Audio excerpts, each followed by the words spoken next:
Hi guys, last ಪಾರ್ಟಲ್ಲಿ ಅರ್ತಿತ್ಗೆ ಪ್ಯಾಂಗ್ ಬದಲಾಗಿದ್ದಾಳೆ ಅನ್ನೋ feel ಬರೋಕ್ಕೆ start ಆಗಿರುತ್ತೆ.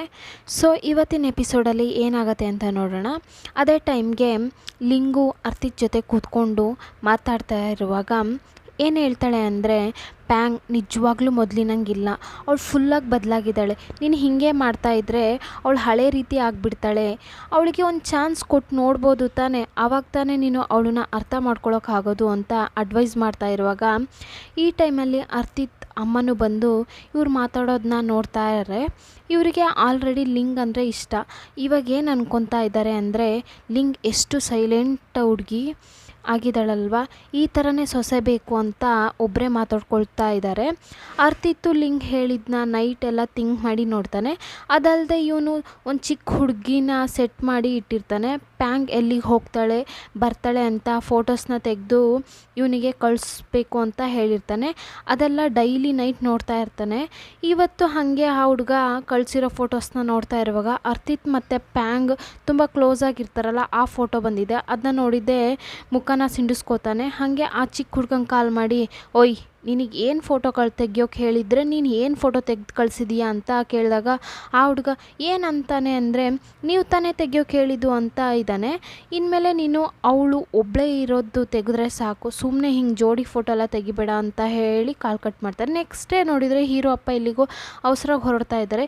ಏನ್ರಿ ಎಲ್ಲಿಗೆ ಬೆಳಗ್ಗೆನೇ ಹೊರಡ್ತಾ ಇದ್ದೀರಿ ಅಂತ ಹೀರೋ ಅಮ್ಮ ಕೇಳುವಾಗ, ಇವತ್ತು ಪ್ಯಾಂಗ್ ಅಪ್ಪ ಅಮ್ಮ ಸತ್ತಿದ್ದಿನ ಅವರಿಗೆ ಪೂಜೆ ಮಾಡೋಕ್ಕೆ ಅಂತ ಹೇಳ್ತಿರುವಾಗ, ಪ್ಯಾಂಗ್ ಜೊತೆಗೆ ಹೋಗ್ತೀನಿ ಅಂತ ಹೇಳಿದ್ದೆ, ಅದಕ್ಕೆ ಹೊರಡ್ತಾ ಇದ್ದೀನಿ ಅಂತಿರುವಾಗ ಅರ್ತಿತ್ತು ಬರ್ತಾನೆ. ಅಪ್ಪ ಇವತ್ತು ನಿಮಗೆ 11 ಗಂಟೆಗೆ ಒಂದು ಮುಖ್ಯವಾದ ಮೀಟಿಂಗ್ ಇದೆ ಅಲ್ವಾ, ಮರ್ತ್ಬಿಟ್ರಾ ಅಂತ ಕೇಳುವಾಗ, ನೆನಪಿದೆ ಕಣ, ಹಾಗೆ ಪ್ಯಾಂಗ್ನ ನೋಡಿಕೊಂಡು ಮೀಟಿಂಗ್ಗೆ ಹೋಗೋಣ ಅಂದ್ಕೊಂಡಿದ್ರೆ, ಆದರೆ ಇವಾಗಲೇ ಲೇಟ್ ಆಗ್ತಾ ಇದೆ ಅನಿಸ್ತಾ ಇದೆ ಅಂತ ಹಾಗೆ ಹರ್ತಿತ್ನ ನೋಡ್ತಾರೆ. ಹರ್ತಿತ್ ನನ್ನಿಂದ ಆಗೋದಿಲ್ಲ ಅಂತ ಕಣ್ಣಿಂದನೇ ಆನ್ಸರ್ ಮಾಡ್ತಾ ಇದ್ದಾನೆ. ಲಾಸ್ಟ್ ಅಲ್ಲಿ ಬೇರೆ ಏನು ದಾರಿ ಇಲ್ಲದೆ ಅರ್ತಿತ್ತು ಪ್ಯಾಂಗ್ ಜೊತೆ ಹೋಗಬೇಕಾಗತ್ತೆ. ಇವತ್ತು ಪ್ಯಾಂಗ್ ಅಪ್ಪ ಅಮ್ಮ ಸತ್ತಿರೋದ್ರಿಂದ ಜಾಸ್ತಿ ಅವಳ ಹತ್ರ ಜಗಳ ಎಲ್ಲ ಮಾಡಿಲ್ಲ. ಪ್ಯಾಂಗ್ಗೆ ಸ್ವಲ್ಪ ಸೀರಿಯಸ್ ಆದ ಮೂಡಲ್ಲೇ ಇದ್ದಾಳೆ. ಈ ರಿಚುವಲ್ಸ್ ಎಲ್ಲ ಮಾಡೋಕ್ಕೆ ಅರ್ತಿತ್ತು ಹೆಲ್ಪ್ ಮಾಡ್ತಾ ಇದ್ದಾನೆ. ಒಂದು ಬೌಲಲ್ಲಿ ತೀರ್ಥ ಹಾಕೋಕೆ ಹೇಳಿರ್ತಾರೆ. ಹಾಕ್ತಾ ಇರುವಾಗ ಪ್ಯಾಂಗು ಕೈ ಹಿಡ್ಕೋಬೇಕು ಅಂದಾಗ ಇವಳು ಕೈ ಹಿಡ್ಕೊಂಡ್ರೆ ಕೈಯ ಮುಯ್ಯ ಅಂತ ಕೂಗ್ತಾನೆ ಎಂದು ಲೈಟಾಗಿ ಅವಳ ಕೈಗೆ ಬೆರಳನ್ನ ಟಚ್ ಮಾಡ್ತಾ ಇದ್ದಾಳೆ. ಅದಕ್ಕೆ ಇವನು ಪ್ಯಾಂಗ್ನ ಗುರಾಯಿಸ್ತಾ ಇದ್ದಾನೆ. ಅದು ಮುಗಿಯೋದ್ರೊಳಗೆ ಪ್ಯಾಂಗ್ ಎದ್ರಿ ಕೈ ತೆಗಿತಾಳೆ.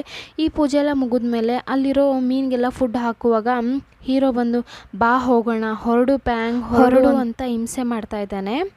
ಸ್ವಲ್ಪ ಟೈಮ್ ಆಗೋ ಆಗಿಲ್ಲ, ಆಗಲೇ ಸ್ಟಾರ್ಟ್ ಮಾಡಿಬಿಡ್ತಾರೆ. ಹೋಗೋ ಹಾಗಿದ್ರೆ ಹೋಗಿ, ನನಗೆ ಬರೋದು ಗೊತ್ತು ಅನ್ನುವಾಗ, ಅಪ್ಪ ನನ್ನ ನಂಬಿನೇ ಕಳಿಸಿರೋದು, ನೀನು ಹೊರಡು ಅನ್ನುವಾಗ ಪ್ಯಾಂಗ್ ಅದನ್ನ ಮುಗಿಸಿ ಬರ್ತಾಳೆ.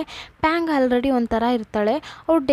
ಅವ್ರ ಅಪ್ಪ ಅಮ್ಮ ಡೆತ್ ಡೇ ಅಂತ ಹಂಗೆ ಅಲ್ಲೊಬ್ಬ ಢಮ್ ಅಂತ ಒಂದು ಪಟಾಕಿನ ಹಚ್ಬಿಡ್ತಾನೆ. ಆ ಸೌಂಡ್ ಕೇಳಿದೆ ಪ್ಯಾಂಗ್ ಒಂದು ಶಾಕ್ ಒಳಗಡೆ ಹೋಗ್ತಾಳೆ. ಯಾವ ಥರ ಅಂದರೆ, ಅವರಮ್ಮ ಸತ್ತಾಗ ಆ ಜಾಗ ಇದ್ದಿದ್ದು, ಇವಳಿಗೆ ಆ ಟೈಮಲ್ಲಿ ನಡೆದಿರೋದೆಲ್ಲನೂ ಒಂದು ನಿಮಿಷ ಕಣ್ಮುಂದೆ ಬಂದೋಗಿದೆ. ಆ ಶಾಕಲ್ಲೇ ತಲೆ ಸುತ್ತಿ ಕೆಳಗಡೆ ಬಿದ್ದೋಗ್ತಾಳೆ. ಪ್ಯಾಂಗ್ ಬಿದ್ದಿದ್ದೆ ಅರ್ತಿತ್ ಸಖತ್ ಹೆದರ್ಕೊಂಡು, ಹೇ ಪ್ಯಾಂಗ್ ಏನಾಯಿತು ಅಂತ ಓಡಿ ಬಂದು ಇವಳನ್ನ ಮೇಲೆ ವಾಲಿಸ್ಕೊಂಡು ಪಕ್ಕದಲ್ಲಿ ಕೂತ್ಕೊತಾನೆ. ಹ್ಯಾಂಗುಗೂ ಇವಳಿಗೆ ಬೇಕಾಗಿರೋ ಔಷಧಿನ ತರೋಕ್ಕೆ ಹೇಳ್ತಾನೆ. ಅವಳು ಬರೋವರೆಗೂ ಹರ್ತಿತ್ತು ಕೂದಲೆಲ್ಲ ಸವರಿ ಗಾಳಿ ಬರಲಿ ಅಂತ ಕೈಯಲ್ಲೇ ಬೀಸ್ತಾ ಇದ್ದಾನೆ. ಆಗ ಪ್ಯಾಂಗ್ ಅಪ್ಪ ಅಂತ ಹೇಳ್ತಾನೆ ಇದ್ದಾಳೆ. ಇದನ್ನ ನೋಡಿದೆ ಹೀರೋಗೆ ತುಂಬಾ ಕಷ್ಟ ಆಗ್ತಾ ಇದೆ. ಸ್ಟಾರ್ಟಿಂಗಲ್ಲಿ ಪ್ಯಾಂಗ್ ಮೇಲೆ ತುಂಬ ಪ್ರೀತಿಯಿಂದ ತಾನೇ ಇರ್ತಾನೆ. ಇವಾಗ ಔಷಧಿ ತಂದಿದೆ, ನನ್ನ ಹತ್ರ ಕೊಡು, ನಾನೇ ಹಾಕ್ತೀನಿ ಎಂದು ಅರ್ತಿತ್ತೆ ಅದನ್ನ ಇಸ್ಕೊಂಡು ಪ್ಯಾಂಗ್ಗೆ ಕೊಡೋಕ್ಕೂ ಆ ಔಷಧಿ ಸ್ಮೆಲ್ಗೆ ಸ್ವಲ್ಪ ಹೊತ್ತಲ್ಲೇ ಕಣ್ಬಿಟ್ಟು ನೋಡ್ತಾಳೆ. ಇಷ್ಟೊತ್ತು ಅವಳನ್ನ ಚೆನ್ನಾಗಿ ಹಿಡ್ಕೊಂಡಿರ್ತಾನೆ. ಪ್ಯಾಂಗ್ ಕಣ್ಣು ಬಿಡಿದೆ ಪಟ್ ಅಂತ ತಳ್ಳಿ ಕೂತ್ಕೊಂಡು, ಪ್ಯಾಂಗ್ ಒಂಥರ ನೋಡೋಕ್ಕೂ, ನೀನು ಮೊಟ್ಟೆ ಕಣ್ಣಿಂದ ಹಿಂಗೆ ನೋಡಬೇಡ, ನಾನು ನೀನು ಪ್ರಜ್ಞೆ ತಪ್ಪಿದೆ ಅಂತ ಹೆತ್ತದೆ, ಬೇರೆ ಏನೂ ಇಲ್ಲ ಅಂದು ಮಾಮೂಲಿ ಹಾಗೆ ಶರ್ಟ್ನ ಒರೆಸೋದು, ಕೈನ ಹೊದ್ರೋದು ಅಂತ ಇವಳನ್ನ ಟಚ್ ಮಾಡಿದ್ದೆ ಅಂತೇಳಿ ಆ ಥರ ಮಾಡ್ತಾ ಇದ್ದಾನೆ. ಎಲ್ಲ ಮುಗಿದ್ಮೇಲೆ ಸರಿ ಹೊರಡು ಮನೆಗೆ ಹೋಗೋಣ, ಹ್ಯಾಂಗ್ ಕರ್ಕೊಂಡು ಬಾ ಅಂದು ಮುಂದೆ ಹೋಗ್ತಾನೆ. ಇವಾಗ ಹಾಗೆ ಮನೆಗೆ ಬಂದಮೇಲೆ ಏನು ಅಂತ ಗೊತ್ತಿಲ್ಲ, ನೈಟ್ ಫುಲ್ಲಾಗಿ ಪ್ಯಾಂಗ್ ತಲೆ ಸುತ್ತ ಬಿದ್ಲಲ್ವಾ, ಅದನ್ನು ನೆನಪಲ್ಲೇ ಬರ್ತಾ ಇದೆ. ಅದೇ ಥಿಂಕಿಂಗಲ್ಲೇ ಇದ್ದಾನೆ. ನೆಕ್ಸ್ಟ್ ಡೇ ಅರ್ತಿತ್ ಒಂದು ಹಂದಿ ಮರಿ ಕಾಣ್ತಾ ಇಲ್ಲ ಅಂದು ಅದನ್ನ ಹುಡುಕ್ತಾ ಇದ್ದಾನೆ. ಆ ಹಂದಿ ಮರಿ ಪ್ಯಾಂಗ್ ತೋಟದಲ್ಲಿ ಮೇಯ್ತಾ ಇದೆ. ಅದನ್ನ ಪ್ಯಾಂಗ್ ನೋಡಿದೆ. ಯಾರು ನೀನು? ಈ ಅರ್ತಿತ್ ತಾನೇ ಕಳಿಸಿದ್ದಾನೆ ನಿನ್ನ ನನ್ನ ತೋಟನ ಹಾಳು ಮಾಡೋಕ್ಕೆ ಅಂತ ಕಳಿಸಿದ್ದಾನೆ. ಇರು ನಿನ್ನ ಹಿಡಿತೀನಿ ಎಂದು ಅದನ್ನ ಹಿಡಿಯೋಕ್ಕೂ ಅಂತ ಹೋಗ್ತಾಳೆ. ಅದು ಓಡೋಕ್ಕೆ ಸ್ಟಾರ್ಟ್ ಮಾಡುತ್ತೆ. ಇವಳು ಅದ್ರ ಹಿಂದೆನೇ ಹೋಗಿ ಹೆಂಗೋ ಅದನ್ನ ಹಿಡ್ಕೊಂಡು, ನೀನು ಹೆಂಗೆ ಒಬ್ಬನೇ ಬಂದೆ, ಎಲ್ಲಿ ನಿಮ್ಮಮ್ಮ ಅಂತ ಕೇಳ್ತಾ ಇರುವಾಗ ಕರೆಕ್ಟಾಗಿ ಅರ್ತಿತ್ತು ಅಲ್ಲಿಗೆ ಬರ್ತಾನೆ. ಅವನು ಈ ಹಂದಿ ಮರಿನ ಹುಡ್ಕೊಂಡು ಬಂದಿರ್ತಾನೆ. ನನ್ನ ಮೇಲಿರೋ ಕೋಪನ ಈ ಹಂದಿ ಮರಿ ಮೇಲೆ ತೋರಿಸ್ತಾ ಇದೀಯಾ, ಪಾಪ ಅದು ಬಿಡು ಅಂತ ಕೂಗ್ತಾ ಇದ್ದಾನೆ. ಇಲ್ಲಿ ನೋಡಿ, ಒಂದು ಹಂದಿ ಮರಿನ ಹಿಂಸೆ ಮಾಡೋಷ್ಟು ಕ್ರೂರಿ ನಾನಲ್ಲ, ತಗೊಳ್ಳಿ ಇದನ್ನ ತಗೊಂಡು ಹೋಗಿ ಅವ್ರ ಅಮ್ಮನ ಹತ್ರ ಸೇರಿಸಿ ಅನ್ನುವಾಗ, ನಾನೇನಕ್ಕೆ ಸೇರಿಸ್ಲಿ, ನೀನು ತಾನೇ ಹಿಡ್ದೆ, ನೀನೇ ಹೋಗಿ ಸೇರಿಸು ಅಂದಾಗ ಪ್ಯಾಂಗು ಅದನ್ನ ಎತ್ಕೊಂಡು ಬಂದು ಅದ್ರ ಅಮ್ಮನ ಹತ್ರ ಬಿಟ್ಟು ಅದ್ರ ಜೊತೆ ಮಾತುಕತೆ ಮಾಡ್ತಾ ಇದ್ದಾಳೆ. ಏನು ಅಂದರೆ, ಇನ್ಮೇಲೆ ನಿಮ್ಮ ಅಮ್ಮನ ಹತ್ರ ಹೇಳ್ದೆ ಎಲ್ಲೋ ಒಬ್ಬಳೇ ಬರಬಾರ್ದು, ಈ ಫಾರ್ಮಲ್ಲಿ ನೋಡೋಕ್ಕಷ್ಟೇ ಸೈಲೆಂಟಾಗಿದೆ, ಆದರೆ ಸುತ್ತೋರೆಲ್ಲ ರಾಕ್ಷಸರು, ನೋಡ್ಕೊಂಡು ಹುಷಾರಾಗಿರು ಅಂತ ಮಾತಾಡ್ತಾ ಇರುವಾಗ ಅರ್ತಿತ್ ನೋಡಿ, ಹಂದಿ ಮರಿಗೆ ಮನುಷ್ಯ ಭಾಷೆ ಅರ್ಥ ಆಗಲ್ಲ ಅಂತ ನಿನಗೆ ಗೊತ್ತಿಲ್ವಾ ಅಂತ ಕೇಳ್ತಾ ಇದ್ದಾನೆ. ಹಲೋ, ಇವಾಗೇನು ನನ್ನ ಹುಚ್ಚಿ ಅಂತ ಇದ್ದೀರಾ ಅಂದಾಗ, ಹೇ ಪರವಾಗಿಲ್ಲ, ನಾನು ಮಾತಾಡೋದು ಹೆಂಗೆ ನಿನಗೆ ಕೇಳ್ತಾ ಇದೆ ಅಂತ ಕಿಂಡಲ್ ಮಾಡ್ತಾ ಇದ್ದಾನೆ. ಅಯ್ಯೋ ದೇವ್ರೆ, ನನ್ನ ಬಿಡಿ, ನಾನು ಹೊರಡ್ತೀನಿ ಅಂದಾಗ ಪ್ಯಾಂಕ್ ಕೈಲಿ ಏನೋ ಒದೆ ಬಿದ್ದು ರಕ್ತ ಬಂದಿದ್ದೆ ಅಂತೇಳಿ ಹೋಗ್ತಾ ಇರುವಾಗ ಅದನ್ನು ನೋಡ್ತಿರುವಾಗ ಅದು ಹೆಂಗಾಗಿರುತ್ತೆ ಅಂದರೆ ಹಂದಿ ಮರಿ ಹಿಡಿಯುವಾಗ ಬಿದ್ದು ಹಾಗಾಗಿರುತ್ತೆ. ಇದು ಇವಳಿಗೆ ಗೊತ್ತಿರೋದಿಲ್ಲ. ಅರ್ತಿತ್ ಇವಳ ಪಕ್ಕದಲ್ಲಿ ಬಂದು ಇವಳು ಕೈ ಹಿಡಿದು ಬಾ ಅಂದು ಕರಿತಾನೆ. ಎಲ್ಲಿ ಕರಿತಾ ಇದ್ದೀರಾ, ನಿಮಗೇನು ಪ್ರಾಬ್ಲಮ್, ಕೈ ಬಿಡಿ ಅಂದಾಗ, ಯಾಕೆ ನಾನು ನಿನ್ನ ಕೈ ಟಚ್ ಮಾಡುವಾಗ ನಿನಗೇನಾದರೂ ಫೀಲ್ ಆಗ್ತಾ ಇದೆಯಾ ಅಂತ ಕೇಳಿದಾಗ, ಏನು ಮಾತಾಡ್ತಾ ಇದ್ದೀರಾ ಅಂತ ಪ್ಯಾಂಗ್ ಸ್ವಲ್ಪ ಟೆನ್ಷನ್ ಆಗ್ತಾಳೆ. ಹೇ ಮೆಂಟಲ್, ಏನು ಕೋಪ ಬಂತ ಅಂತ ಕೇಳಿದೆ ಅಷ್ಟೇ, ಬಾ ಅಂದು ಬಾ ಬಂದು ಸಾಯಿ ಎಂದು ಅವಳಿಗೆ ಕರ್ಕೊಂಡೋಗಿ ಔಷಧಿ ಹಚ್ಚೋಕೆ ಮನೆಗೆ ಕರ್ಕೊಂಡು ಬಂದಿದ್ದಾನೆ. ಫಸ್ಟ್ ಏಡ್ ಬಾಕ್ಸ್ನೆಲ್ಲ ತಗೊಬಂದು ಟೇಬಲ್ ಮೇಲೆ ಇಟ್ಟು, ತಗೋ ನೀನೇ ಹಚ್ಕೊ, ನಾನು ನಿನಗೆ ಹೆಲ್ಪ್ ಮಾಡೋಕ್ಕೆ ಪಕ್ಕದಲ್ಲಿ ಬಂದರೆ ಹಾಗೆ ನೀನು ನನ್ನ ಮೇಲೆ ಬಂದು ಬಿಡ್ತೀಯ, ನೀನು ಆ ಥರದೊಳೆ ಅಂತ ಅವಮಾನ ಮಾಡ್ತಿರುವಾಗ ನೆನಪು, ಅದೇ ಈ ಜನ್ಮದಲ್ಲಿ ನಡೆಯೋದಿಲ್ಲ, ಅದು ಸತ್ಯ ಅಂತ ಪ್ಯಾಂಗ್ ಹೇಳ್ತಾ ಇದ್ದಾಳೆ.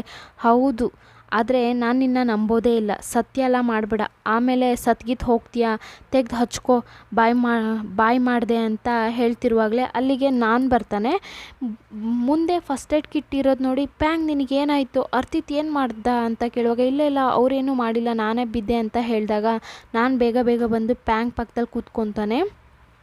ಇಲ್ಲಿ ಕೊಡು ನೋಡೋಣ ಅಂದು ಪ್ಯಾಂಗ್ ಕೈನ ನೋಡ್ತಾ ಇರುವಾಗ ಇಲ್ಲಿ ಅರ್ತಿತ್ಗೆ ಸಾಕು ಅನ್ನುವಾಗ, ನಾನು ಹೇ ನೀನು ಸ್ವಲ್ಪನೂ ಕನಿಕರ ಇಲ್ವಾ, ಇರು ಪ್ಯಾಂಗ್ ನಾನು ನಿನಗೆ ಔಷಧಿ ಹಾಕ್ತೀನಿ ಎಂದು ಪ್ಯಾಂಗ್ಗೆ ಫಸ್ಟ್ ಏಡ್ ಎಲ್ಲ ಮಾಡಿ ಅರ್ತಿತ್ ಹತ್ರ ನಿನ್ನ ನೋಡೋಕ್ಕೆ ನಾನು ಬಂದೆ, ಅಲ್ಲಿ ಲಿಂಗೆ ಹುಷಾರಿಲ್ಲ, ಅದು ಗೊತ್ತಿಲ್ವಾ, ನೀನು ಯಾವ ಸೀಮೆ ಬಾಯ್ ಫ್ರೆಂಡ್ ಅಂತ ಅರ್ತಿತ್ನ ಸಖತ್ ಬೈತಾ ಇದ್ದಾನೆ. ಲಿಂಗೆ ಹುಷಾರಿಲ್ವಾ, ನನ್ನ ಹತ್ರ ಅವಳು ಹೇಳೇ ಇಲ್ವಲ್ಲ ಅನ್ನುವಾಗ, ಅವಳನ್ನ ನೋಡ್ಕೊಳ್ಳೋದು ಬಿಟ್ಟು ನಿನಗೇನು ಕೆಲಸ ಇದೆ ಅಂದು ನಾನು ಅರ್ತಿತ್ಗೆ ಹಿಗ್ಗಾಮುಗ್ಗ ಕೋಪದಲ್ಲಿ ಬೈತಾ ಇದ್ದಾನೆ. ಪ್ಯಾಂಗ್ಗೆ ಔಷಧಿ ಹಾಕುವಾಗ ಅರ್ತಿತ್ ಮೇಲಿರೋ ಕೋಪಕ್ಕೆ ಗಾಯನ ಇಜುಗ್ತಾ ಇದ್ದಾನೆ. ಇದು ಗಾಯನೇ ಪರವಾಗಿಲ್ಲ, ಕೈನ ಬಿಡ್ರೋ ಅಂದು ಪ್ಯಾಂಗ್ ಬಂದು, ನಾನು ಸಾಕು ಬಿಡು, ನೋವಾಗ್ತಾಯಿದ್ದೆ, ಪ್ಲೀಸ್ ಸ್ವಲ್ಪ ಬಿಡ್ತೀರಾ ಅಂದಾಗ, ಸಾರಿ ಪ್ಯಾಂಗ್ ಅಂದು ಇವಳಿಗೆ ಔಷಧಿ ಎಲ್ಲ ಹಾಕಿ, ಬಾ ನಾನೇ ನಿನ್ನ ಬಿಡ್ತೀನಿ ಎಂದು ಪ್ಯಾಂಗ್ ಜೊತೆನೇ ಹೊರಡ್ತಾನೆ.